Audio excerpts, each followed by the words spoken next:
Muy buenas tardes a todos. Soy Javier Martínez, vocal primero de la Junta Directiva de la Agrupación de Jóvenes Abogados del Colegio de Madrid, AJA Madrid, y bienvenidos a esta primera sesión del ciclo de arbitraje que hemos organizado conjuntamente con la Corte Civil y Mercantil de Arbitraje, CIMA, con la colaboración también del ICAM, de su servicio de mediación, MediaICAM, y también con la Corte de Arbitraje del Ilustre Colegio de la Abogacía de Madrid.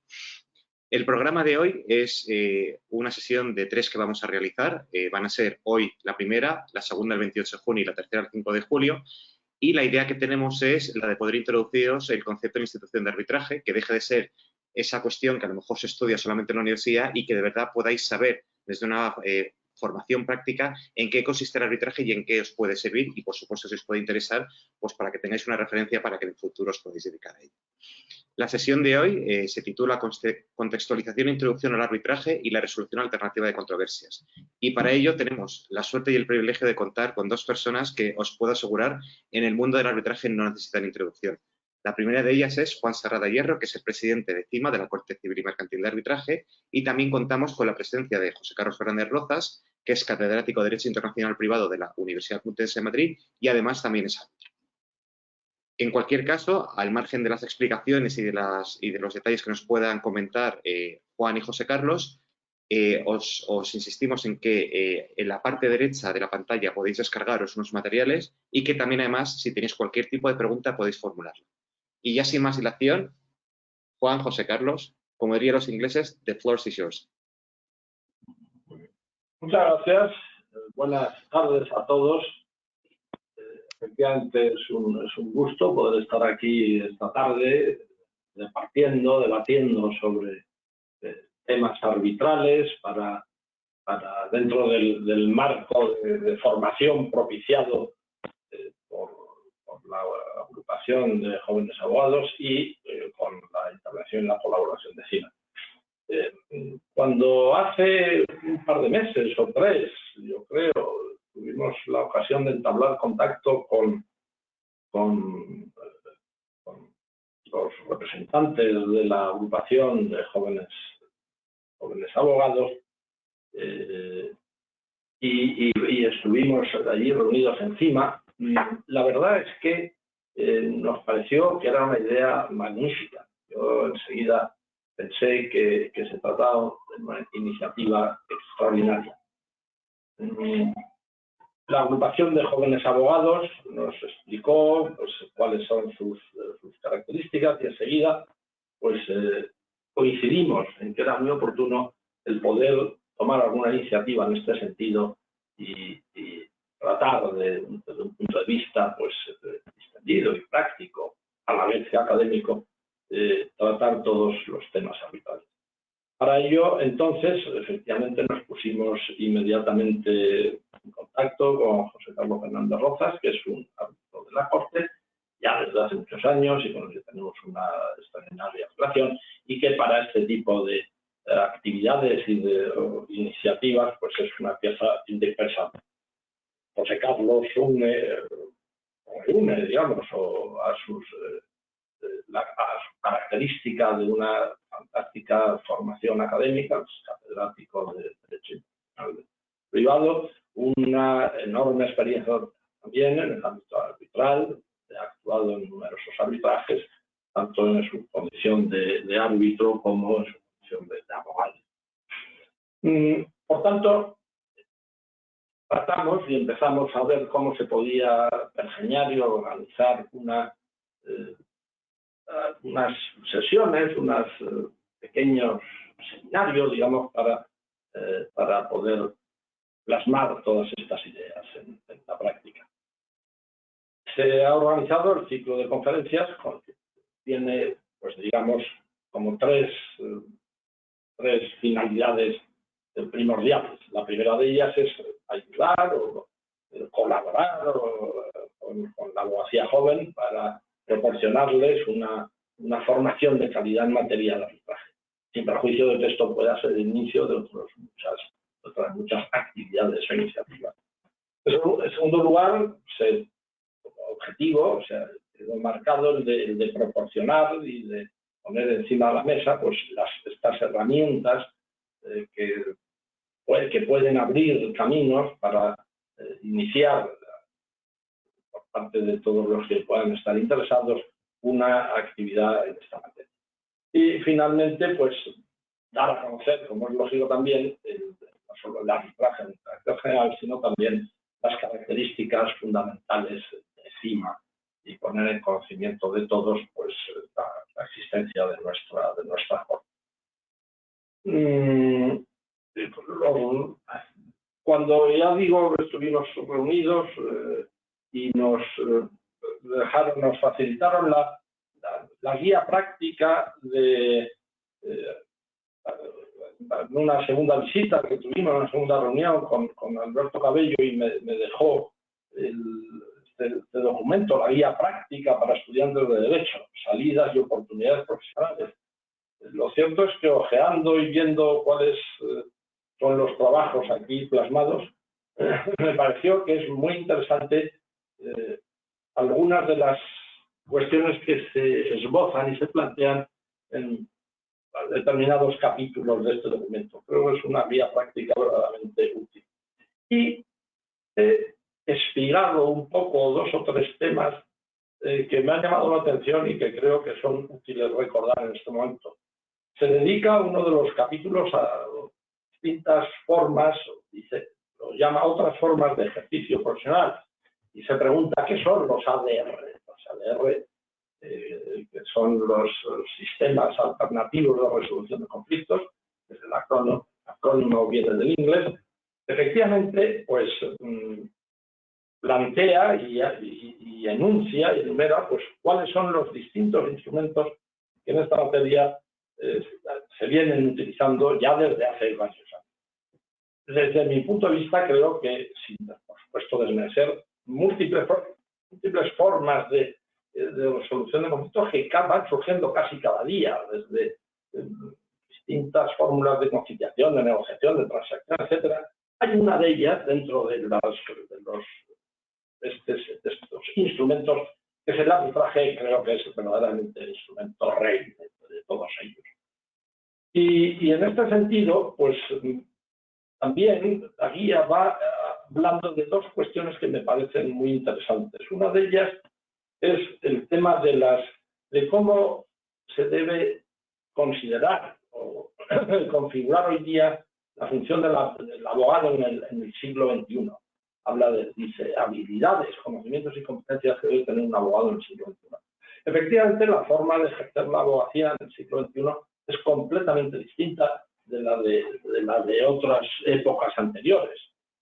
Digamos, por mayor cercanía de la del siglo pasado, aunque todos hemos vivido en el siglo pasado. Pero la razón también es muy sencilla, es que la sociedad del siglo XXI es absolutamente diferente de la sociedad del siglo XX. Y, por tanto, la función del abogado es también muy diferente.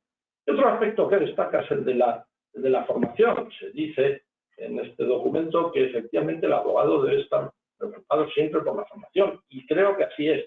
Y creo que cada día lo es más en este mundo complejo y competitivo en el que nos desarrollamos. Y donde además la práctica del derecho, no solo desde el punto de vista del ejercicio o de la actividad consultiva del abogado de dictámenes, sino también en el abogado de pleitos, pues cada día más debe ser un agente, una persona que es un operador del derecho, como se dice ahora, que tenga en cuenta y que sea proactivo, que tenga en cuenta las posiciones de las partes, que tenga en cuenta las posiciones del cliente, pero que también no se limite a aplicar de forma automática o casi robótica el derecho, sino que tiene que tener una gran imaginación para resolver todos los problemas. Y así nos topamos con el mundo del arbitraje en general, que es una fórmula en la cual efectivamente todas estas condiciones se dan y priman de una manera especial y esencial. Para dar un par simplemente de pinceladas de lo que es CIMA, porque un poco, aparte de que en estos días todas las personas súper cualificadas que van a hablar del arbitraje real y de sus características, y también, lógicamente, de nuestra institución, pues sí me gustaría decir, pues para simplemente ponerlo encima de la mesa y establecer el marco, que CIMA es una corte arbitral constituida hace ya más de 30 años, en el año 1989, a raíz de la publicación de la ley de arbitraje del año 1988, y tiene la naturaleza jurídica de asociación de derecho privado. Fue una institución, es una institución que en un principio estuvo fundada o pilotada, digamos, por un grupo de abogados del Estado, pero que no necesariamente se requiere la condición de abogado del Estado para poder estar integrado en la corte. Hay magníficos abogados, todas las ramas del derecho. Aquí tenemos, ya digo, el ejemplo de José Carlos Fernández Roza, de su experiencia, de su cátedra. Es una asociación independiente, se autofinancia y sus características básicas pues son, como digo, yo destacaría dos porque no quiero prolongarme y el tiempo se va volando, pero destacaría dos características básicas. Una es la independencia. Evidentemente todas las cortes arbitrales son independientes. Yo no digo que seamos la única corte independiente, pero sí quiero remarcar que un poco debido a su naturaleza jurídica, según la cual los propios asociados son los árbitros de la corte, pues tiene un sistema, aparte del reglamento por el cual se rigen los procedimientos arbitrales, tiene unos estatutos que regulan pues cómo funciona la asociación, cuáles son sus órganos de gobierno, cómo se adoptan los acuerdos y donde se establecen los derechos y obligaciones de los árbitros y también se prevé y existe un régimen disciplinario por si alguien en un momento dado pues pudiera incurrir en un incumplimiento o en una infracción de sus obligaciones y pudiera dar lugar eventualmente a una sanción. Pero bueno, yo creo que todo eso le dota pues efectivamente de una objetividad que es importante. Y la segunda característica básica, fundamental, pues es un poco efectivamente el activo más importante de la Corte, es esta configuración, esta lista de árbitros.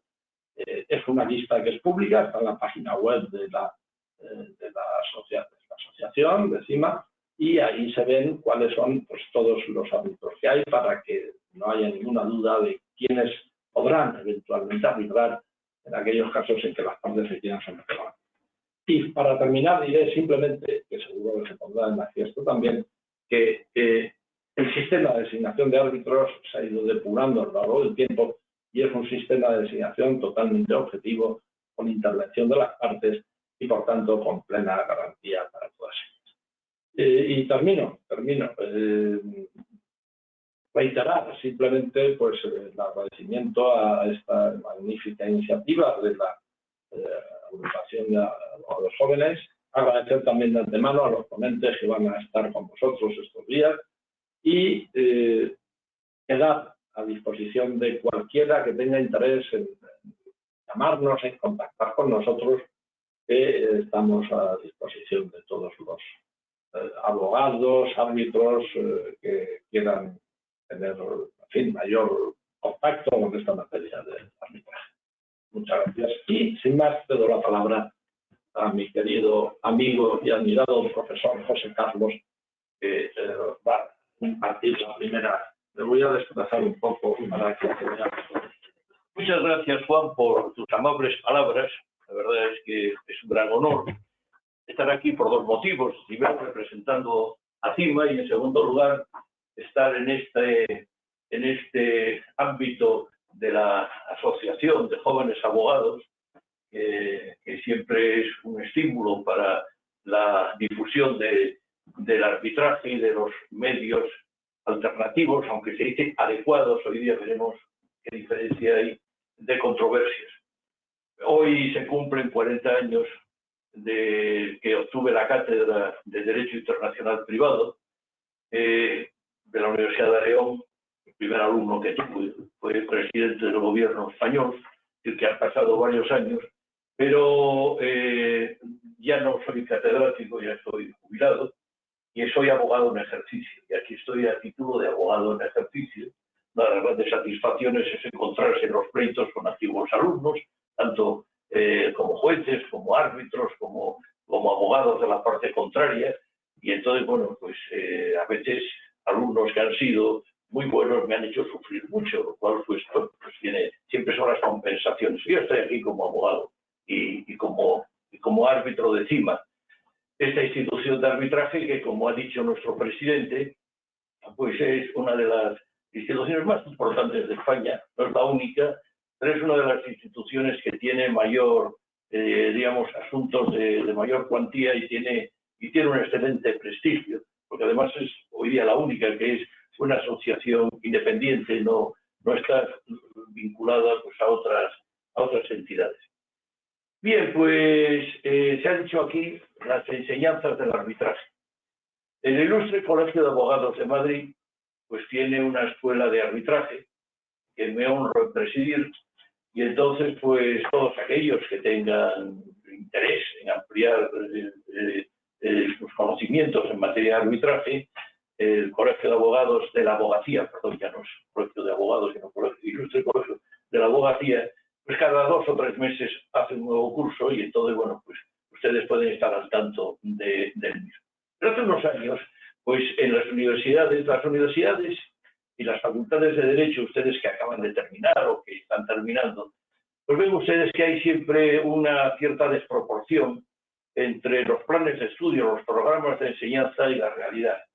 Es decir, que todavía, pues hasta hace muy pocos años, vivíamos con un plan de estudios de las facultades de Derecho heredado del plan de estudios francés del año 1843, donde era una sociedad agraria, etcétera, donde, diríamos, las asignaturas pues tenían un componente muy distinto de las necesidades actuales. Y entonces, pues dentro de ellas no estaba el arbitraje, entre otras cosas, porque en España el arbitraje es algo que, aunque estaba regulado desde el año 1953, pues hasta después de la Constitución no empezó a desarrollarse. La primera ley importante de arbitraje del año 1988, hasta que en el año 2003 pues se llegó a la ley vigente de arbitraje, que fue modificada parcialmente, no de una manera muy importante, pero con ciertas modificaciones parciales en el año 2011. Y aparte de esto, pues nuestro país se ha incorporado a una serie de tratados internacionales que regulan el arbitraje. De esta ley he de decir una idea, y es que es una ley igual para todos los países del mundo prácticamente, porque está inspirada en una ley modelo que se hizo en la Comisión de las Naciones Unidas para el Derecho Mercantil Internacional en el año 1985, y diríamos, gran parte de los países del mundo tienen el mismo modelo. Con lo cual, cuando estamos hablando de arbitraje, da igual hablar en Alemania, en Italia, en Marruecos, o en Japón, o en China, porque la ley es la misma. Es decir, que con pequeñas variantes, pero nuestra ley, que tienen normalmente las leyes de arbitraje unos 80, 90 artículos, pues prácticamente los artículos dicen lo mismo. Y por tanto tenemos una comunidad que se ha creado en torno al arbitraje. El arbitraje, otro dato también que quería adelantar, es que el arbitraje se origina fundamentalmente en el ámbito de los conflictos internacionales, es decir, que es una institución internacional que luego pasa más tarde a resolver conflictos internos. Y bueno, pues uno de los problemas de nuestra ley de arbitraje no distingue, es decir, prácticamente hay algunas pequeñas matizaciones de la ley, por ejemplo el artículo 34, pero es una ley que está hecha tanto para el arbitraje interno como para el arbitraje internacional. ¿Saben? El arbitraje puede ser ad hoc, es decir, que las partes cuando tienen un conflicto pueden elegir árbitros, pero normalmente los arbitrajes tienen carácter administrado y hay una serie de instituciones de arbitraje, como la CIMA, que se dedican a la administración del arbitraje. Bueno, antes de seguir adelante, otro dato que me parece muy importante, y es que hace unos años pues tuve un arbitraje en el Colegio de Abogados de Madrid y llegó un árbitro, el árbitro elegido por las partes después de haber practicado distintas recusaciones, etcétera. Apareció un árbitro que, por cierto, era abogado del Estado, no era del CIMA, pero era abogado del Estado y apareció con la ley de enjuiciamiento civil en la mano. Y entonces yo le pregunté, yo era el demandado, en ese caso era el representante del demandado, ¿y usted qué hace con ese texto legal tan importante? ¿Qué hace aquí en un arbitraje? Dice, por si acaso, y va usted por muy mal camino, porque, diríamos, la ley de enjuiciamiento civil no tiene cabida en el arbitraje, entonces esto es muy peligroso, entonces puede ser incluso un motivo de recusación, porque el arbitraje, y esto quiero matizarlo desde ahora, no es un procedimiento que tiene muchas facetas, ahora las veremos, y tiene una parte procesal, fundamentalmente, pero es un procedimiento procesal que no se rige en ningún país con arreglo a las reglas procesales de la jurisdicción. O sea, distinto es que luego hay un aspecto del arbitraje que es derecho jurisdiccional, donde está el juez, como veremos, pero en el arbitraje, ya digo desde ahora, se rige por unas reglas distintas, y esto es lo que hay. Y muchas veces, igual que este abogado del Estado que llegó con la ley de enjuiciamiento civil, pues yo tuve la oportunidad de estar con un catedrático de los más conocidos que ha habido en España en el último siglo, y entonces, pues, en un arbitraje empezó a hablar de unas cosas y hubo que decir, oye, mira, esto es algo que es de derecho jurisdiccional, pero en el arbitraje esto no cuenta porque tiene otras reglas. Y como decía nuestro presidente, el arbitraje es un método alternativo. Entonces, pues, junto con otros, pero es un modelo alternativo que tiene muchas semejanzas con el proceso jurisdiccional, porque hay un tercero, en este caso un árbitro, que decide la controversia. Y por tanto, pues hay gran parecido, evidentemente. Pero aquí, en vez de ir al juez, vamos a un árbitro. El arbitraje está administrado por una institución de arbitraje. La institución de arbitraje cumpliría las funciones de la secretaría de un juzgado, que serían las funciones de secretaría. No es, aunque sea de corte, no es una corte, sino que es una agencia, es una secretaría. Muchas veces la palabra es centro de arbitraje, un centro administrador del arbitraje, que tiene una serie de funciones que vamos a ver, pero que no emite decisiones, sino que, digamos, administra el arbitraje y los arbitrajes los lleva a cabo o un árbitro o un tribunal arbitral. Por tanto, hay que distinguir esta función. Entonces, bueno, pues el arbitraje ad hoc, que no precisa instituciones de arbitraje, pues tiene una serie de ventajas. Si quieren, luego en el coloquio podemos entrar en ellas, pero lo que vamos a hablar es del arbitraje institucional. Yo les rogaría a nuestros organizadores que pusieran una diapositiva, que es la diapositiva número 1, no sé si está ya en pantalla.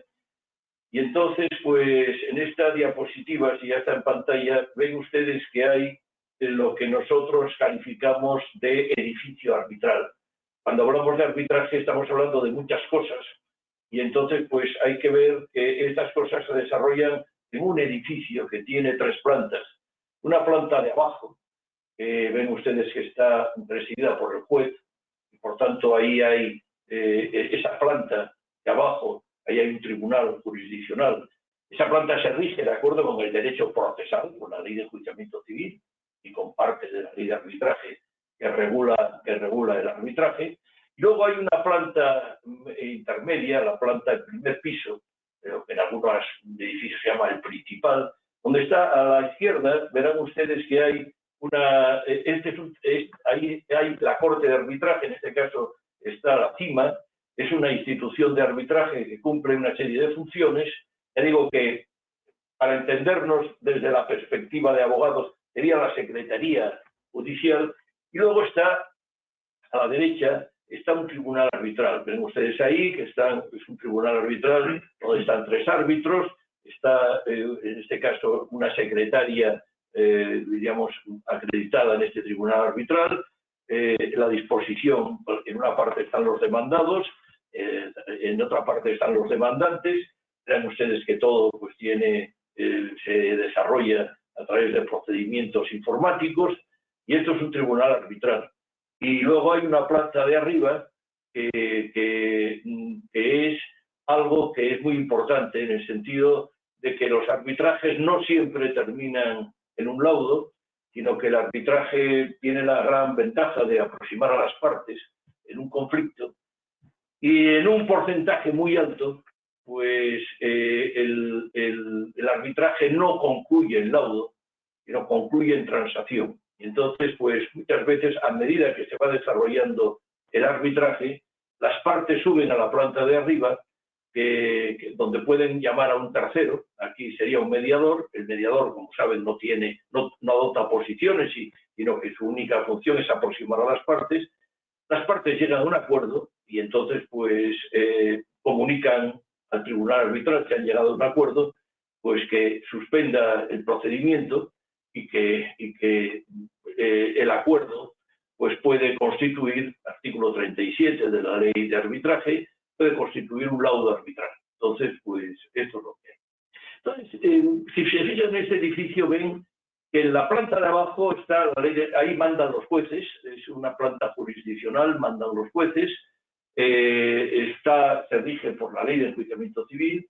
La planta intermedia, pues, mandan los árbitros, es derecho contractual, ahí manda el derecho civil y el derecho mercantil. Así como la planta de abajo es el derecho procesal, en la planta del medio es derecho civil y mercantil.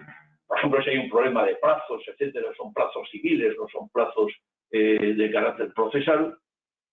Ahí mandan los árbitros, ya digo que es una planta contractual. Y en la planta de arriba, pues no hay mediación, ahí no hay técnicas jurídicas, sino que hay técnicas de carácter sociológico, psicológico, es decir, que es cómo se negocia, cómo se llega a un acuerdo.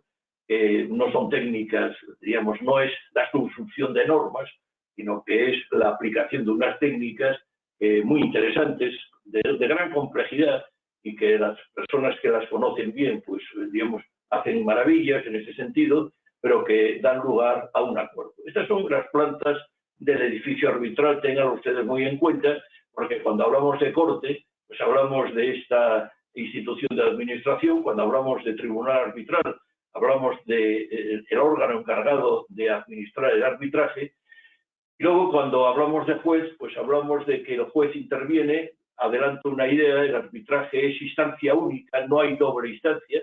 Cuando se va a un arbitraje hay excepciones, veremos, en la cima hay una excepción, pero en principio el acudir al arbitraje implica que las partes se someten a la decisión del árbitro, del tribunal arbitral.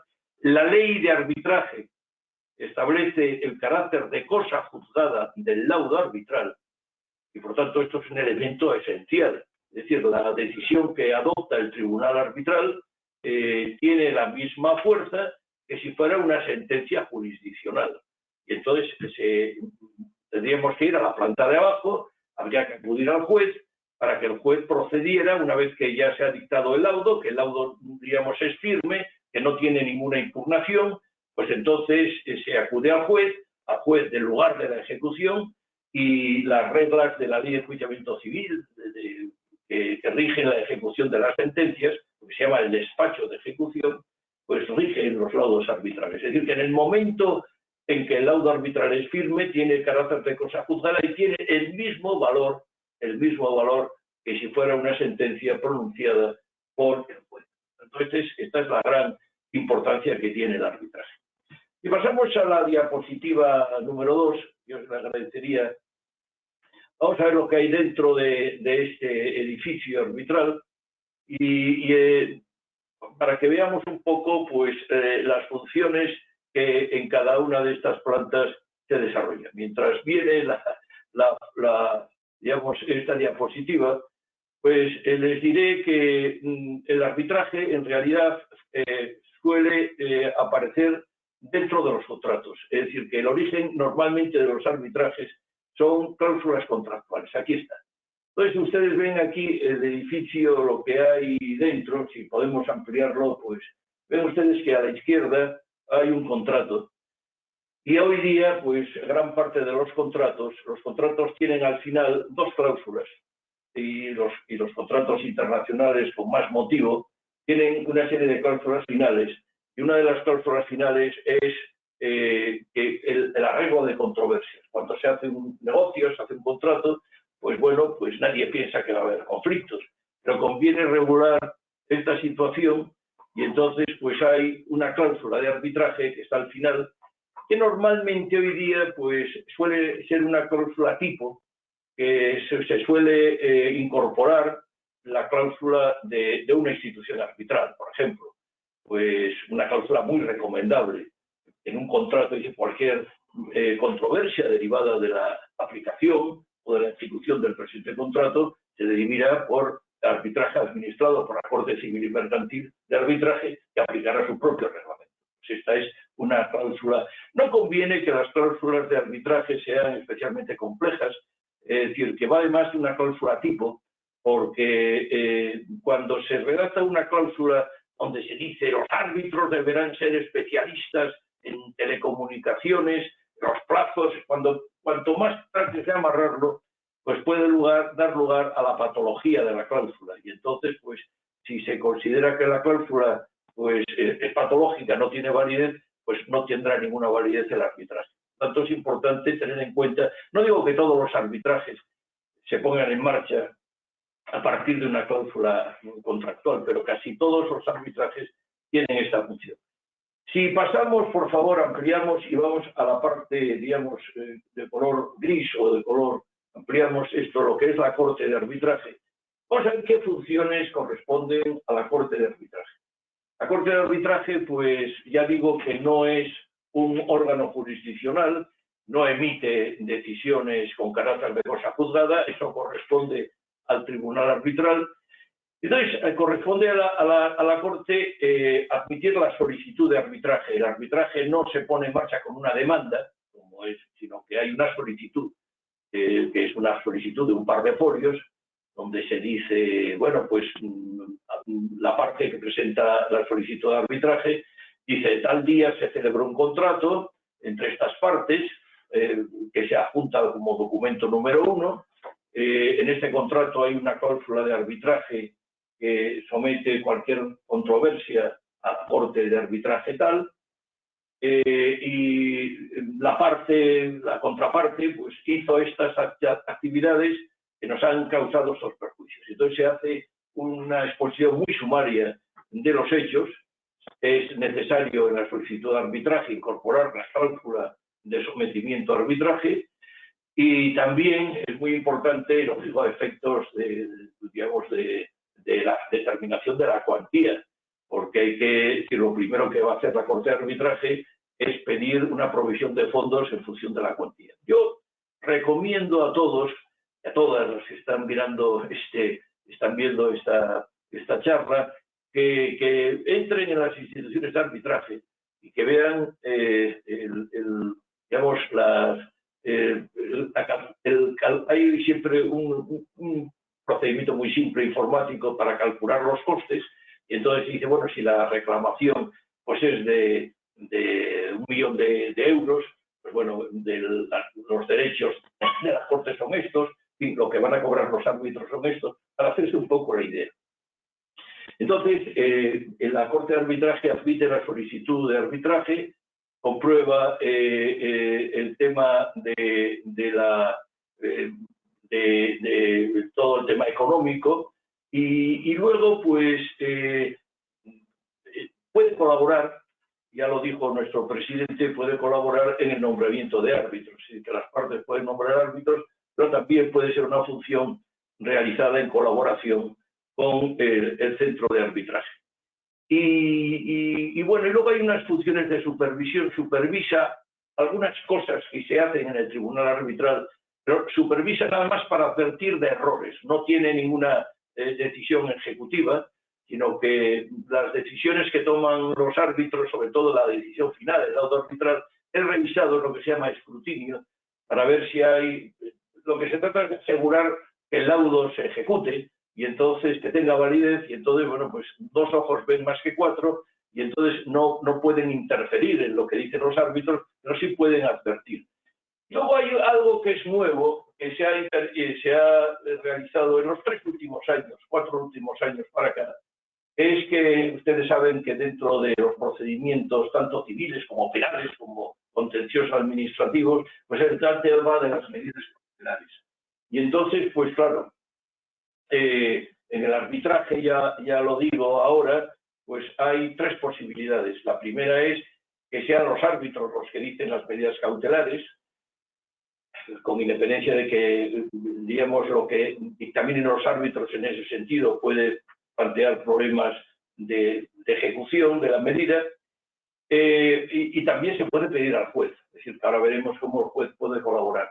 Pero si todavía no se ha iniciado el arbitraje, lo que se llama inaudita parte, es decir, que nosotros queremos poner una demanda y queremos que asegurar los bienes y asegurar los tres principios básicos de la medida cautelar, que es, digamos, primero justificar la apariencia de buen derecho, el fumus bonus juris, es decir, de acreditar el periculum in mora y establecer pues una caución. Bueno, pues la Corte puede nombrar a una persona dentro de la Corte que dicte una medida cautelar antes de que comience el arbitraje. Dicho esto, pues pasamos a la parte, podemos ampliar la parte verde para que se vea mejor. Pues ahí habíamos visto, sí, ahí está, perfecto. Vemos que es una planta donde están los árbitros, una planta contractual.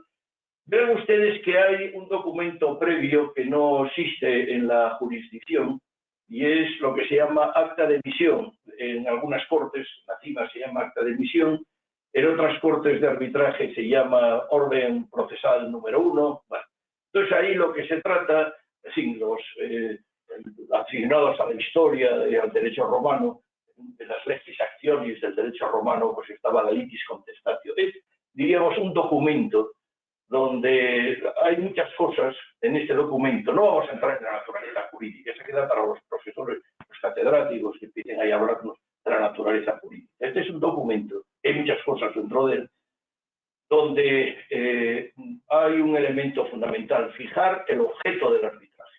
Fijar el objeto del arbitraje. Porque aquí hay una diferencia fundamental entre lo que hace un juez y lo que hace un árbitro. Un juez administra justicia en nombre del Estado, artículo 117 de la Constitución, mientras que un árbitro no administra justicia, sino que un árbitro resuelve una controversia en los términos que las partes le han pedido. Entonces, el árbitro no puede exceder, no hace justicia, sino que tiene que resolver la controversia que está fijada en este acta de emisión. Es decir, bueno, pues hay que pronunciarse sobre la validez de estas acciones. Hay que demostrar si ha habido incumplimiento del contrato o no lo ha habido, si ha habido responsabilidad por negligencia, es decir, determinar el objeto del arbitraje. Esta es la función. Entonces, en este documento, que es acordado, esto se hace en la primera sesión, pues las partes se acreditan, las partes presentan los poderes, fijan el lugar donde deben de realizarse las comunicaciones y establecen el calendario procesal. Es decir, aquí ya no nos sometemos a la ley de enjuiciamiento civil ni nada, sino que aquí se dice, bueno, pues las partes presentarán en tal fecha las alegaciones, habrá un periodo de prueba, podemos establecer unas reglas específicas para la prueba y habrá los días tales y tales, por ejemplo, unas semanas, se reserva una semana para hacer las alegaciones y luego pues viene la fase de dictar el laudo arbitral. Esto es lo que la ley, no lo digo yo, la ley, aquí no se habla de reglas, aquí se habla de sustanciación de las actuaciones arbitrales, para distinguirlo de lo que es un procedimiento civil, sustanciación de las actuaciones arbitrales. Y entonces, bueno, pues ahí es donde empieza la demanda. Es decir, que una vez que ya se ha firmado el acta de emisión, se presenta una demanda, igual que si fuera una demanda ante el juez, donde documento número 1, documento número 2, hay todos estos requisitos. Normalmente, bueno, pues las cortes de arbitraje establecen pues unas instrucciones de cómo redactar la demanda, algunos elementos para facilitar la labor de los abogados. Eso viene en cualquier página web. Ahí están las direcciones, ahí se fija el objeto del arbitraje. A veces, no siempre, porque esto puede ser conflictivo, se establecen cuáles son los puntos litigiosos. Es decir, que para orientar de alguna manera a los árbitros, bueno, los árbitros antes de resolver sobre el objeto del arbitraje, pues resolverán sobre estos puntos litigiosos. Bueno, pues se presenta el memorial de demanda, contestación a la demanda, puede haber réplica, puede haber dúplica, y se fijan las fechas. Yo, por ejemplo, he tenido el viernes pasado una reunión de 2 horas, duró, se hace Normalmente estas reuniones de acta de emisión se hacen de manera telemática. Y entonces, bueno, pues ahí las partes eran, al final, pues, digamos, se fijó el calendario procesal. Aquí hay, como en el proceso jurisdiccional, pues puede haber reconvención, es decir, puede haber reconvención, puede haber réplica, puede haber dúplica.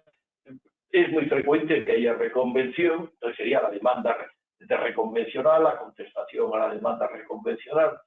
Y también puede haber algún trámite incidental, es decir, que puede haber normalmente lo que se llama una impugnación de la cláusula arbitral. Es decir, que normalmente hay dos tipos de cuestiones incidentales antes de poner en marcha el arbitraje. La primera, que una parte diga la cláusula de arbitraje no vale y por tanto este arbitraje no puede seguir adelante porque esto corresponde a otro tribunal arbitral o a un juez.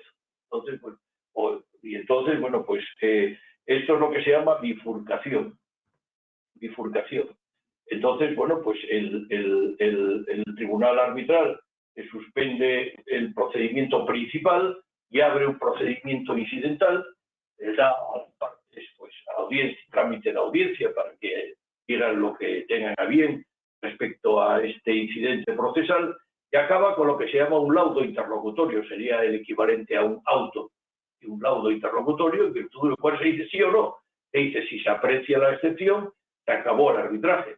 Si no se aprecia la excepción, pues se sigue adelante. Entonces, bueno, pues ahí es bastante frecuente. Yo, por ejemplo, ahora, pues los que llevo tengo dos que hay bifurcación, es decir, que es bastante. Y, por ejemplo, pues en uno de bifurcación vamos a estar con el procedimiento de bifurcación de la solución del incidente más de un año. Es decir, que el calendario se ha fijado para más de un año para resolver esa bifurcación. Bien, una vez que se han presentado la demanda y la contestación, bueno, pues viene la fase de alegación. Entonces hay las reglas, que ustedes me dicen, bueno, las reglas las fijan las partes, las fijan los árbitros, pero hay unas reglas que hoy día se utilizan bastante, que son unas reglas que están hechas, que hay algunas instituciones que las practican. Aparte están primero las reglas de la institución de arbitraje, las reglas de la CIMA, las reglas del Ilustre Colegio de Abogados de Madrid, de la Abogacía de Madrid, o el Curso Español de Arbitraje, que tiene un reglamento modelo. Ahí hay unas reglas que las partes pueden elegir. O bien, pues hay unas reglas internacionales que se llaman las de la IBA, International Bar Association, que nos dice cómo debe de practicarse la prueba documental, cómo debe practicarse la prueba testifical, cómo debe practicarse la prueba pericial y, bueno, si debe haber inspección ocular o no debe haber inspección ocular. Estas reglas que en el arbitraje internacional sí se aplican con gran profusión, pues han sido criticadas hace unos años y han aparecido unas reglas alternativas, se llaman las reglas de Praga, del 2018, que tienen un componente procesal más continental que anglosajón. Bueno, aquí no tengo tiempo para explicar, pero digamos el proceso anglosajón, pues bueno, es fruto de una determinada moralidad distinta del proceso. Son dos moralidades, tan buenas una como la otra, pero distintas. Y entonces, bueno, pues nosotros aquí estamos más en la verdad formal, ellos más en la verdad real. Entonces tienen instituciones pues que aquí desconocemos, como el Discovery, por ejemplo, que es una parte está obligada a presentar las pruebas que la otra parte le pida, es decir, que le puede pedir pues determinados documentos de su contabilidad o de su correspondencia, de lo que se llama Discovery, descubrimiento, Fishing Expedition, es decir, la parte pide esto, es una expedición de pesca, a ver lo que encuentra, ¿no? Claro que también, pues la otra parte puede hacer lo mismo de nosotros. Es decir, bueno, pues son reglas que nosotros aquí normalmente descartamos, pero que en los arbitrajes internacionales están a la orden del día. Y entonces, bueno, pues aquí nos dicen cómo debemos de presentar los documentos, es decir, hay una serie de instrucciones. Y luego llegaríamos pues a la fase ya de la deliberación del tribunal arbitral. Es decir, el tribunal arbitral puede ser un árbitro único, pueden ser varios árbitros. Los árbitros, dos palabras sobre los árbitros. pues con independencia de que sean propuestos por las partes o sean elegidos directamente por el tribunal, la Corte de Arbitraje, el Centro de Arbitraje, o si las partes no se ponen de acuerdo, pues hay que bajar al piso de abajo y entonces ir al juez. Ahora veremos para qué sirve el juez. Bueno, y entonces los árbitros dictan el laudo arbitral. Dictan el laudo arbitral que, como he dicho, pues tiene fuerza de cosa juzgada. Si puedes bajar hacia abajo, a la parte amarilla, y abrir un poco a la izquierda, ahí vemos. Bueno, pues ¿qué hace un juez? Bueno, nosotros, pero que podamos ver todo, porque ahora aquí no lo vemos todo. A la izquierda.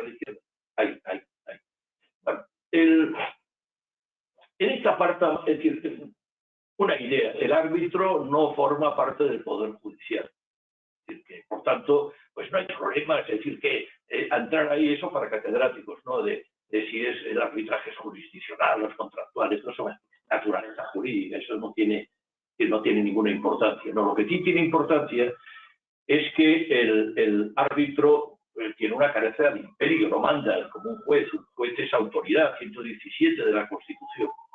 Y entonces muchas veces hay que acudir, precisamente para el auxilio del arbitraje, hay que acudir al juez.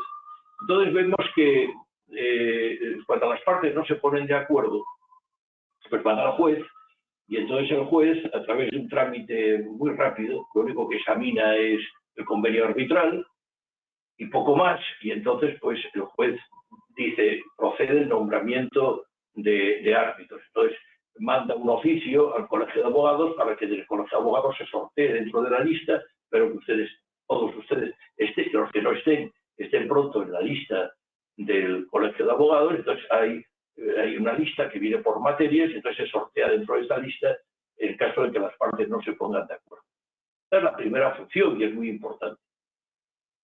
Es la función de apoyo que está ahí. La segunda función es en cuanto a las medidas cautelares. Ya les he dicho antes que la Corte, con carácter previo, puede adoptar medidas cautelares de inaudita parte a través de la institución que se llama árbitro de emergencia, pero también los árbitros pueden dictar medidas cautelares, pero lo normal, artículo 17 de la ley, es que se vaya al juez y entonces el juez pues puede dictar la medida cautelar. Entonces, pues aquí en este caso, ¿quién es el juez? Pues cuando hablamos de juez, bueno, pues en realidad aquí quien asume las funciones judiciales y jurisdiccionales en el arbitraje es esencialmente la Sala Civil y Penal del Tribunal Superior de Justicia de cada comunidad autónoma.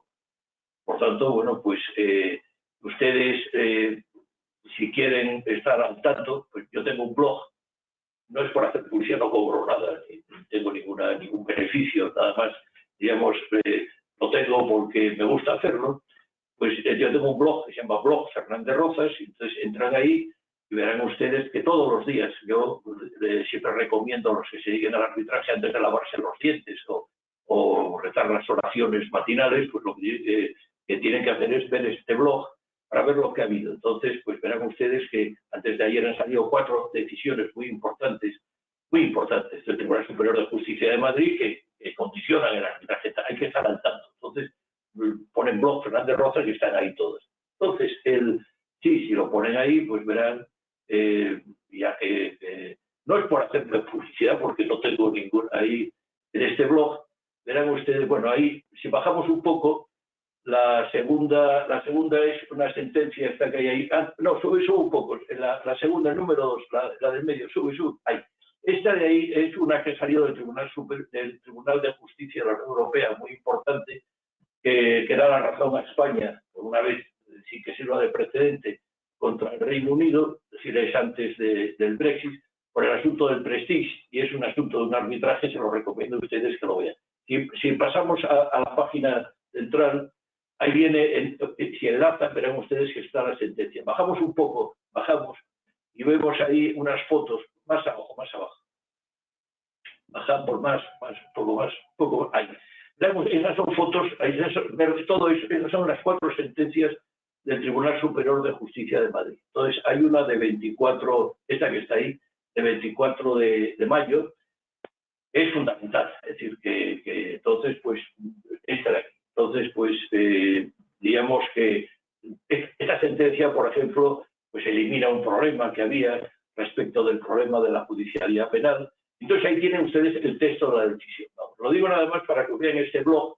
Yo agradezco que lo vean y que puedan ustedes, si lo ven todos los días, porque además hay unos índices, y ahí salen normalmente al año, pues suelen salir unas 500 sentencias, 400 sentencias de tribunales superiores de justicia, unas 300 del Tribunal Superior de Justicia de Madrid, y por tanto, pues lo que les decía al principio, el derecho procesal es muy importante para estas cuestiones, para cuando tiene que intervenir el juez. Pasamos, si no te importa, a la página de la diapositiva, y veremos otra fase de apoyo muy importante, pues es la prueba. Es decir, que muchas veces el árbitro no tiene capacidad para pedir una prueba, por las razones que sean, porque no tiene autoritas para pedirle a un notario, pues, o para que le entregue una escritura, o para cerrar una cuenta corriente en un banco, y entonces, o para que le acrediten determinadas cuestiones, y entonces, bueno, pues se acude. En este caso, no se acude al Tribunal Superior de Justicia de Madrid en el apoyo lo hace el juzgado de primera instancia. Hay un juzgado de primera instancia dedicado en cada comunidad autónoma a ello. Y luego ya a la derecha está, digamos, lo que podemos decir, la madre del cordero, que es la acción de anulación. Quiero decirles una cosa muy importante, recordarles que el arbitraje es instancia única y por tanto pues no hay apelación, y por tanto lo que dicen los árbitros no puede llevarse ante un juez. Es decir, que si nosotros hemos ido al arbitraje, pues tenemos que resignarnos a la decisión que dicte el árbitro, a no ser que a lo largo de la sustanciación a lo largo del procedimiento arbitral en general, pues se hayan cometido algunas irregularidades que acrediten que el laudo pues puede ser anulado. Entonces, vale, son 5 causales, ¿no? La primera, que el convenio arbitral sea inexistente o eficaz, que los árbitros pues hayan incurrido pues en violación del deber de independencia, de imparcialidad, que hayan sido nombrados por procedimientos incorrectos, es decir, que va por ahí. La tercera causal es la indefensión, es decir, esto es muy importante. En el arbitraje no hay tutela judicial efectiva, como decía, tutela ni tutía, no hay tutela judicial efectiva. La tutela judicial efectiva es en la planta de abajo. Es decir, que si alguien considera que los árbitros han violado algún principio esencial, pues pretenderán anular el laudo ante la jurisdicción. Ahí es donde se ejerce la tutela judicial efectiva. Porque dentro del procedimiento arbitral, artículo 24 de la ley, pues la sustanciación de las actuaciones arbitrales se rigen por 3 principios procesales. Son los que caracterizan o dan contenido a lo que se llama la tutela arbitral efectiva. Es el principio de audiencia, es decir, que los árbitros tienen que respetar el principio de audiencia, tienen que respetar el principio de contradicción y tienen que respetar el principio de igualdad. Si una de las partes considera que se ha violado alguno de esos principios, iría a la causal de indefensión que está en el apartado C del párrafo primero del artículo 40 de la ley. Luego está el tema de que volver otra vez a la idea de que los árbitros no juzgan, sino que los árbitros resuelven el objeto del arbitraje. Entonces, si los árbitros se pronuncian sobre algo que las partes no le han pedido, pues entonces en ese caso, pues es lo que se llama incongruencia extrapetita. Si usted se ha pronunciado sobre algo, usted no tenía, digamos, poder para pronunciarse sobre esta cuestión, entonces se acude al juez para que anule, digamos, esta digamos, intromisión del árbitro sobre algo que no tenía poder. A veces esto es difícil. Yo hace unos años tuve un arbitraje importante en el cual pues se planteaba un problema de acciones. El Tribunal Arbitral consideró que deberían de darse un precio a las acciones y venderlas. una de las partes impugnó esto y bueno, pues el tribunal consideró, en aquella época era la audiencia provincial, que el tribunal se había excedido en esta parte y anuló esta parte del laudo. Hay que tener cuidado, por tanto, no irrogarse en el papel del juez, sino que si nosotros estamos resolviendo esto, no nos separemos de lo que estamos haciendo. Y luego hay dos causales que, bueno, pues una de ellas está muy de moda, que es el orden público, que aquí, en un momento determinado, pues el Tribunal Superior de Justicia de Madrid era como aquel catedrático de Hacienda Pública que suspendía a todos los alumnos matriculados, pero no solamente suspendía a los alumnos matriculados, sino a los que pasaban por el pasillo, tenía una ansia de suspender. Y bueno, entonces, en este caso, pues hemos tenido, y esto ya ha pasado, nada más que lo cuento como anécdota, del año 2015 al año 2020, pues el Tribunal Superior de Justicia laudo que veía, laudo que anulaba, ¿no? Es decir, hoy es todo lo contrario. Ustedes pueden comprobar perfectamente en mi blog que es excepcional. En los 3 últimos años es excepcional que se anule un laudo. Y si se anula un laudo es porque está bien anulado. Es decir, que hay veces que los que se cometen irregularidades, los árbitros no son espíritus puros, y por tanto, bueno, pues se pueden hacer cosas mal y está bien que se anule el laudo. Es decir, que una cosa es que se anule con corrección los laudos a través de la aplicación clara de las causales del arbitraje, otra cosa muy distinta que por decir que todo va en contra del orden público, anular los laudos. Entonces, bueno, pues esto ya pasó, por lo tanto no es el momento ahora de entrar. El Tribunal Constitucional, afortunadamente, en 4 sentencias, 5, vamos, 2 del año 2000, 2 del año 2021 y una de este año, de hace unos días, han sentado esto muy claro. Nos han dicho esto que les acabo de decir, no me lo he inventado yo, sino lo dice el Tribunal Constitucional. El arbitraje no es un equivalente jurisdiccional, el arbitraje se basa en el principio de la libertad de las partes, artículo 10 de la Constitución, el principio de libertad de empresa, artículo 38 de la Constitución.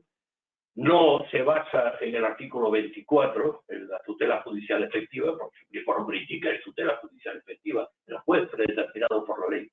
Por tanto, el arbitraje, esto lo dice el Tribunal Constitucional, se basa en el artículo 10 de la Constitución y diríamos, los jueces no pueden entrar en el fondo cuando revisan un laudo arbitral, no pueden entrar la motivación, es decir, en el fondo, lo que dice en Francia el mérite, en el fondo, y por tanto, pues, bueno, confirma todo esto. Y esto, pues, ha hecho, nosotros en este 425 aniversario, el Colegio de Abogados, hemos tenido el jueves pasado, creo recordar, sí, el jueves, una mesa redonda que les invito a ustedes que la vean, porque intervienen jueces, intervienen letrados del Consejo de Estado, y bueno, pues se dice todo esto y se acaba, pues digamos, señalando lo bien que se ha hecho y lo correcto que es la doctrina del Tribunal Constitucional, y no solo la doctrina del Tribunal Constitucional, sino la doctrina del Tribunal Superior de Justicia de Madrid en aplicación de la doctrina del Tribunal Constitucional, lo cual, pues esto es lo que es. Y luego ya, para concluir, ir concluyendo, vemos que a la izquierda de todo, a la derecha de todo, está la ejecución. Es decir, los árbitros no pueden ejecutar el laudo arbitral.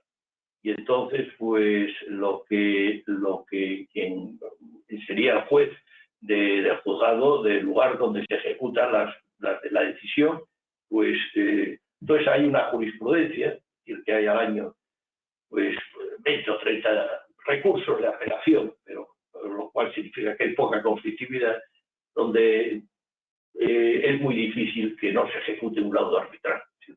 Laudos arbitrales. Bien entendido que cuando son laudos extranjeros que vienen de otro país, pues todos recordarán, los que han estudiado, en fin, esto se explica en la facultad, pues está la Convención de Nueva York de 1958, que establece pues unos controles de los laudos arbitrales que procedan del extranjero, que son similares, los controles son similares a los que acabo de decirles, es decir, los controles que están dentro del artículo 41, que es la acción de anulación. Y voy a ir concluyendo, y si ampliamos la imagen, pues estamos hablando de arbitraje, pero hoy día se ha puesto de moda, y bueno, y uno de nuestros patrocinadores es la mediación. Entonces, la mediación no tiene nada que ver con el arbitraje, es un procedimiento de arreglo alternativo, pero la diferencia fundamental de la mediación y el arbitraje es que en la mediación el mediador no adopta ninguna medida, sino que se limita a poner en contacto a las partes. Entonces, pues, es decir, lo que tiene que tratar el mediador, un buen mediador, es convencer a las partes de que lleguen a un acuerdo a través de unos procedimientos específicos, el caicus, etcétera, pero que la decisión no adopta el mediador, sino que la adoptan las partes. Y luego las partes, según nuestra ley de mediación del año 2012, pueden acudir al notario para darle carácter ejecutivo al acuerdo.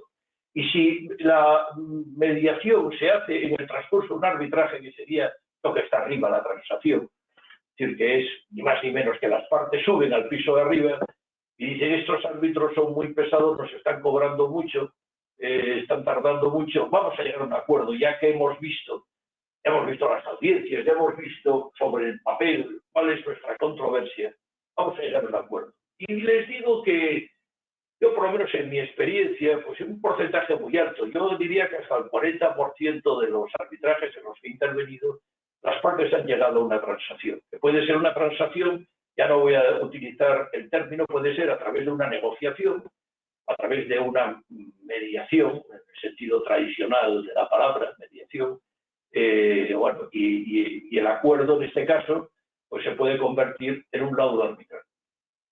Entonces, bueno, pues hoy día saben ustedes que acaba de aparecer un proyecto de ley sobre métodos adecuados de resolución de controversias.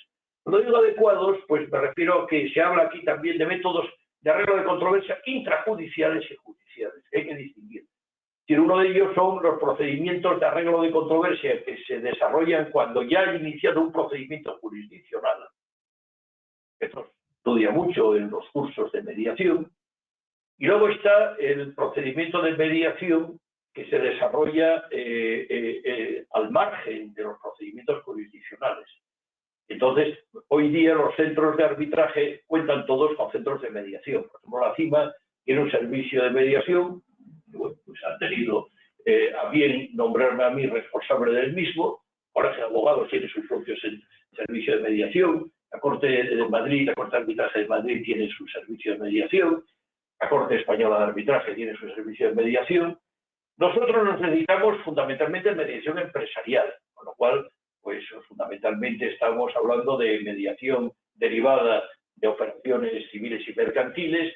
Está aquí la mediación concursal, que tiene unas especificidades grandes, la mediación marítima, mediación bancaria. Pero ya digo, la mediación en este caso no tiene nada que ver con el arbitraje. Pero vuelvo otra vez al proyecto. Este proyecto, que parece ser, según dicen, que no se va a llegar, parece ser que no va a dar tiempo al fin. Ya creo que ya puedes quitar la diapositiva, muchas gracias. Yo creo que no va a dar tiempo que se apruebe. Pero bueno, en todo caso, la idea es que no solamente, esto dice métodos adecuados, y no solamente está la mediación. Vamos a entrar a la mediación y la conciliación, en realidad es lo mismo, no podemos ahí entrar en matizaciones.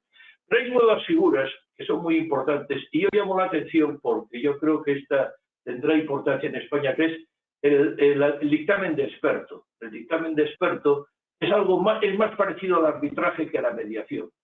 Es que las partes, en vez de ir a un arbitraje, pues nombran a un ingeniero en determinados conflictos para que resuelva la controversia. Y las partes se comprometen a que el dictamen del ingeniero, pues, digamos, tenga carácter vinculante. Bueno, esta es la idea. Entonces, bueno, pues hoy día hay que distinguir, para ser mediador es necesario hacer un curso, es necesario tener una titulación. Hay unos cursos de mediación hoy día abiertos. Ustedes, ahora que son jóvenes, pues yo les recomiendo que lo hagan, porque se lo quiten de en medio. Además, se aprende mucho. Yo a mi edad, pues lo he hecho hace unos meses y la verdad es que he aprendido mucho. Que estado de alumno allí y he hecho los cursos en las prácticas y bueno, pues ahora soy mediador. Es decir, que bueno, pues está muy bien.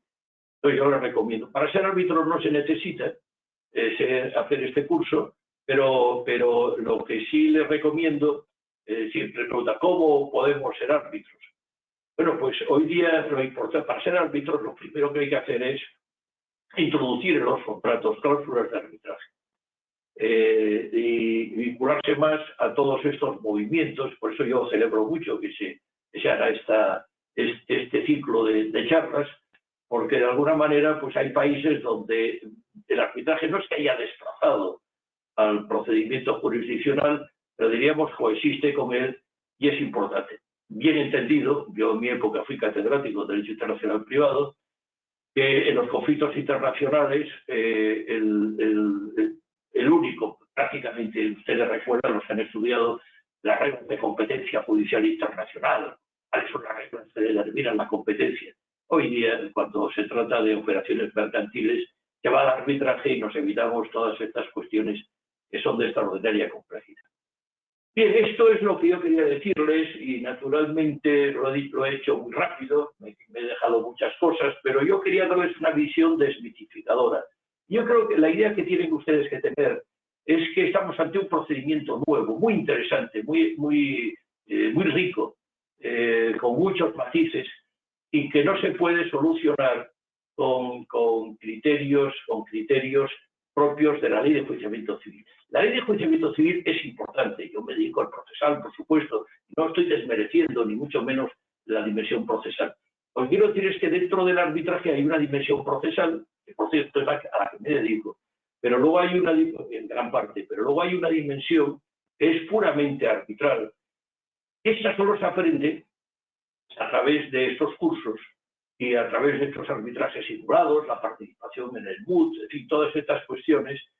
Y esto pues implica pues tener un nuevo espíritu abierto a estas controversias y que en estos momentos estamos, yo creo que en una fase muy buena, porque tras la asunción de la doctrina del Tribunal Constitucional por nuestros tribunales superiores de justicia, el aumento de los arbitrajes internos está totalmente asegurado. Muchas gracias y paso, naturalmente, con mucho gusto a atender a sus cuestiones en la medida de mis posibilidades. Muchas gracias.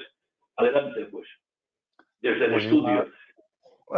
Muchísimas gracias, José Carlos. Bueno, gracias por toda esta analítica de lo que es el arbitraje desde el comienzo para que lo podamos entender desde las distintas plantas, de lo que es, diferenciando un poco ese nivel jurisdiccional con el mundo de los árbitros. Bien, la primera de las preguntas, te quería preguntar, ¿pueden darse medidas cautelares durante el proceso arbitral y de qué tipo?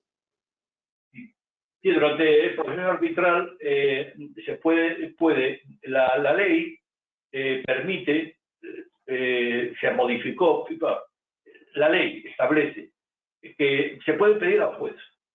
Y entonces esto es lo que habitualmente, esta ley, porque la antigua, la de 1988, no regulaba las medidas cautelares. Entonces se piden al árbitro, entonces el árbitro dicta la medida cautelar. Y lo mismo que si fuera un juez, evalúa el tumor por los juris, el película guimor y pone una sanción. Entonces, si pones una caución, perdón, en el momento que pongas una caución, se quita la medida cautelar. Y una de las grandes, hay que buscar una medida cautelar, es decir, una caución justificada, ¿no? Pero para quitar la alegría de las partes de las medidas cautelares, dice, si usted muy bien, ponga esta medida, le voy a conceder esta medida cautelar, pero ponga usted una caución. El problema que tiene muchas veces la medida cautelar es la falta de, aunque la ley diga eso, pues la falta del imperio del árbitro. Por eso también la ley pues dice que las partes pueden acudir al juez para que dicte la medida cautelar. Y entonces pues se puede dirigir al juzgado, no al Tribunal Superior de Justicia, y entonces pedir una medida cautelar, como puede ser pues el cierre de una empresa, de unas instalaciones, el bloqueo de una cuenta bancaria. Entonces se puede pedir al juez. ¿Qué problema hay? Bueno, hay un observatorio de la justicia, etcétera. Bueno, pues que a veces, como muchas veces el arbitraje es muy rápido, el pedir la medida al juez, el juez puede tardar mucho en dictar la medida. Entonces hay países, por eso hay países como en Francia, donde esto funciona más rápido. Y aquí en España, pues bueno, es decir, que hay en cada comunidad autónoma, pues hay un juez especializado y entonces, pues en algunas es más rápido y en otras menos rápido. Entonces, depende de cada caso. Hay casos donde las puede decidir el árbitro y hay casos donde las puede decidir el juez. En ambos casos la ley lo permite. Perfecto. Bueno, a recordar a todos los asistentes, os hemos dejado el enlace al blog de José Carlos Fernández Rozas para que lo podáis consultar en el chat, que la verdad que sin duda es interesante. Lo mismo que a veces os hemos compartido el... Es interesantísimo. Que conste que yo no cobro nada por el chat. Es, digamos, que cuando uno ya está, digamos, ya tiene unos años, pues diríamos, le divierte hacer estas cosas, porque además tengo ahí, lo utilizo yo, porque yo todos los materiales que utilizo, los utilizo de mi blog, me vale para mí. Digo, si me vale para mí, que valga para los demás. Esa es la idea. Gracias por compartirlo, igual que bueno, otros blogs como Almacén de Derecho de Jesús Alfaro, bueno, hay varios, pero bueno, que recomendar el tuyo sin duda es un honor por nuestra parte. Vale, José Carlos, ¿qué recursos caben contra un laudo arbitral? ¿Puede impugnarse el laudo arbitral en general o una parte de este? No, no hay recursos. Contra el laudo arbitral no hay recursos. No hay recursos. Bueno, hay el recurso de revisión, que bueno, que ha habido solo 2 casos. No hay recursos. Es más, en España antiguamente se utilizaba la palabra recurso para... Hoy día no se utiliza la palabra acción de anulación. No hay recurso. Solamente hay en algunas cortes, como la CIMA, por ejemplo, si las partes quieren, pueden pedir una segunda instancia. Si las partes quieren. Aquí en Madrid, por ejemplo, la Corte Española de Arbitraje y la CIMA es optativo, entonces pueden pedir que la Corte nombre a una persona o 3 personas para que revise 2 cosas. Si los árbitros han resuelto con total desconocimiento de la ley o no han tenido en cuenta pruebas esenciales. Pero esto es optativo. Hay pocos casos, ha habido algunos casos, y este es un tema que se discute. Hay unas cortes dicen, por ejemplo, aquí hay una competición, evidentemente. La competencia dice que eso no vale, otros que dicen que no que vale. Yo estoy convencido de que vale. Yo la verdad es que participé en la redacción del reglamento. Hay un artículo mío que ustedes pueden consultar que se llama la doble instancia arbitral. Fernández Rozas, doble instancia arbitral, y verán ustedes, ahí está el procedimiento. Pero dicho esto, es excepcional. El juez no se puede ir no se puede apelar ante el juez. Solo se puede ir ante una lo que se llama acción de anulación a través de las causales que están establecidas en el artículo 40, que les he dicho las 5 que hay, y entonces pues anular o no anular el laudo. Es bien entendido que se puede pedir la anulación parcial del laudo. Es decir, que no hace falta, por ejemplo, pues si ha habido un exceso en determinadas cuestiones, pues pedir que se anule parcialmente el laudo. Pero no hay, ya digo, incluso la palabra que en la ley anterior se hablaba de recurso de anulación, hoy día se ha quitado en España, concretamente, en otros países se sigue hablando de recurso, pero lo único que hay es acción de anulación. Es una acción que digamos, no tiene nada que ver con la apelación, no tiene nada que ver. Cosa distinta es que el Tribunal Superior de Justicia de Madrid, entre los años 2015 y 2020, pues diríamos, utilizó a veces criterios propios de la apelación para resolver cuestiones de anulación. Pero hoy día esto está superado, por lo tanto no voy a insistir ahí, esto es algo ya del pasado. Por lo tanto, no hay apelación, no hay recursos, sino que hay una acción específica. Y ya digo, en España en los últimos tiempos prospera muy poco. Es decir, hay algunos arbitrajes específicos en materia de transporte o así, donde, bueno, pues se plantea el problema de que hay tribunales de 2 personas y entonces, bueno. Pero si ustedes ven, yo les invito a que vean mi blog y verán ustedes los pocos laudos que se anulan. y que la mayor parte de los laudos que se anulan están bien anulados, se han cometido errores. Esta es la situación. Siguiendo por esa línea, José Carlos, ¿recuerdas algún ejemplo práctico de un caso de nulidad de un laudo arbitral? Sí, bueno, ha habido muchos, pero no quisiera, porque, vamos a ver, aquí empezaron a anularse laudos de árbitros poco conocidos, y entonces, bueno, pues se decía, hasta que empezaron a anularse laudos de personas muy conocidas, y entonces ya se puso el grito en el cielo, ¿no? Es decir, que, bueno, entonces, aquí se ha utilizado la noción de orden público, en el sentido de que determinados contratos podían es decir, vulnerar el orden público europeo, sobre todo en materia de derecho de la competencia. Entonces, considerar que vulneraban el orden público europeo, a partir de esta famosa sentencia Ecosuisse, esa es la primera. El primero que hubo, el caso más famoso fue el caso, bueno, primero, anulación. Pues el caso más conocido es del año, es decir, recuerdo ahora ya, bueno, sé que es de abril, pero lo que es un catedrático muy importante, quizá el catedrático más importante que había en España, dictó un laudo arbitral y no declaró, vamos, no dijo que tenía relaciones, que no era independiente, que no era imparcial, que trabajaba para el despacho, que tenía, y anularon ese laudo de muchos millones, por falta porque el árbitro no acreditó, es decir, que su independencia y su imparcialidad. Es decir, que esto es un caso. Otro caso, pues que los árbitros, el caso Puma, por ejemplo, Puma 2, este famoso deportivo, bueno, pues se trataba de que uno de los árbitros no estuvo presente en la deliberación, se votó sin estar él presente, se anuló el laudo y les condenaron pues a 1 millón de euros a cada árbitro que hizo esto. Tuvo una responsabilidad, porque obviamente el árbitro pues cobra mucho, en algunos casos, en otros no, pero está sometido a responsabilidad. Y bueno, por otro caso, pues por motivación insuficiente. Es decir, que es el tema, ¿los laudos tienen que ser motivados como las sentencias? Pues sí, tienen que ser motivados. Lo dice la ley, el artículo 37, y por tanto tienen que ser motivados. ¿Están sujetos al mismo canon de motivación que las sentencias judiciales? No. Entonces, bueno, pues ha habido una serie de casos en los cuales se ha anulado por una motivación deficiente. Bueno, estos son los casos más llamativos. Pero el caso más llamativo quizá pues han sido los dos más conocidos, son este caso se llama del Forca contra Banco de Santander. Este es el caso donde, digamos, el catedrático, el árbitro, pues, digamos, se demostró que no había sido independiente o imparcial. Este es el caso Puma 2.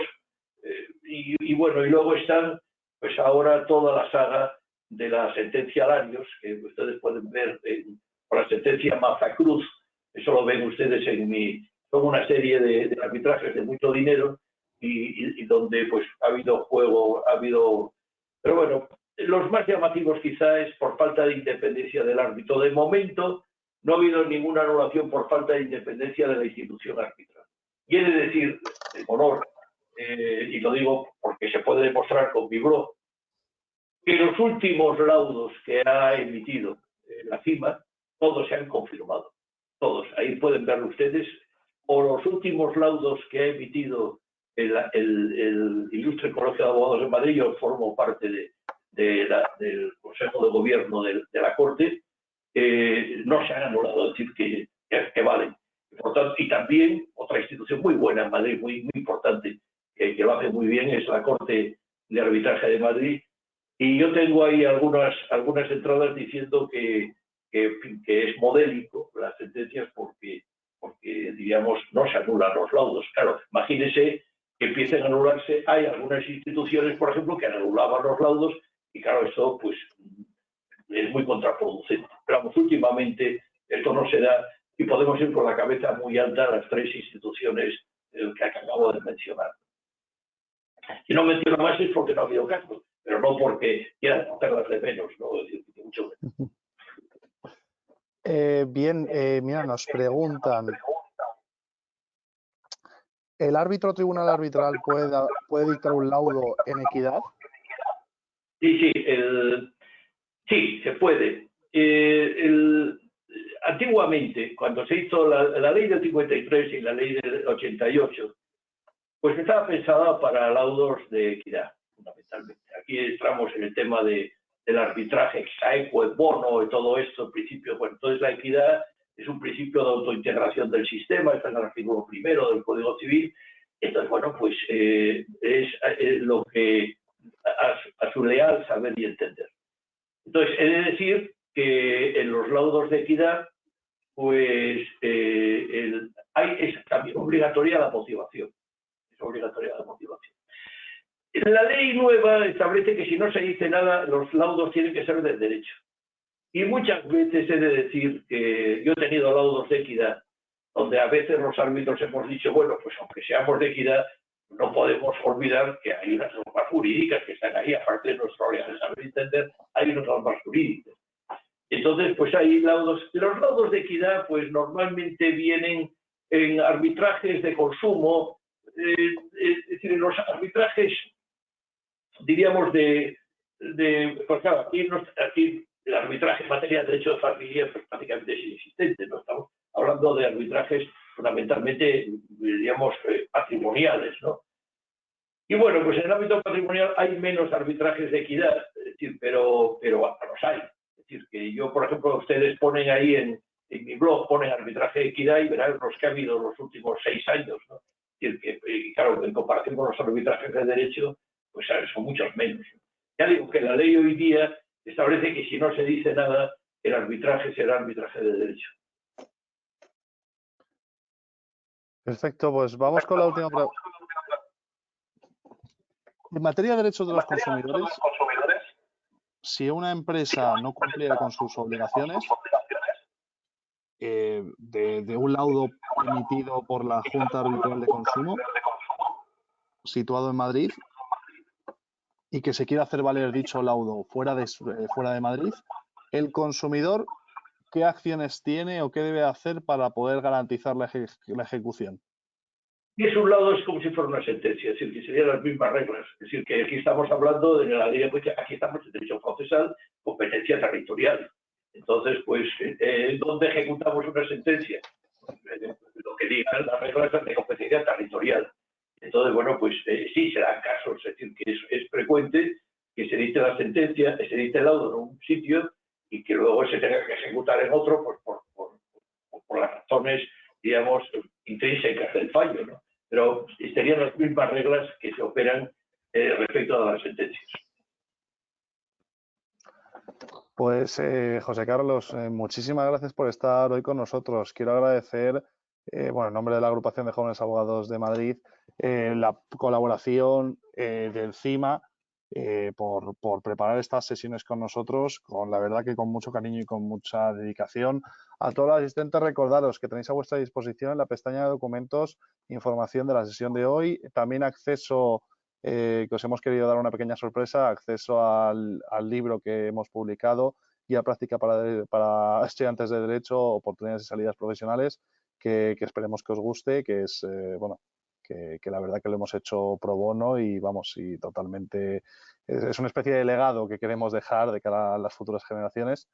Y nada, recordaros simplemente a todos los asistentes. La próxima sesión será el martes que viene, donde ya vamos a hablar un poco más en profundidad sobre el funcionamiento del CIMA y de las principales cortes arbitrales. Y bueno, pues os animamos a que sigáis estas sesiones, a que nos comentéis vuestro parecer y bueno, y a seguirnos en redes sociales.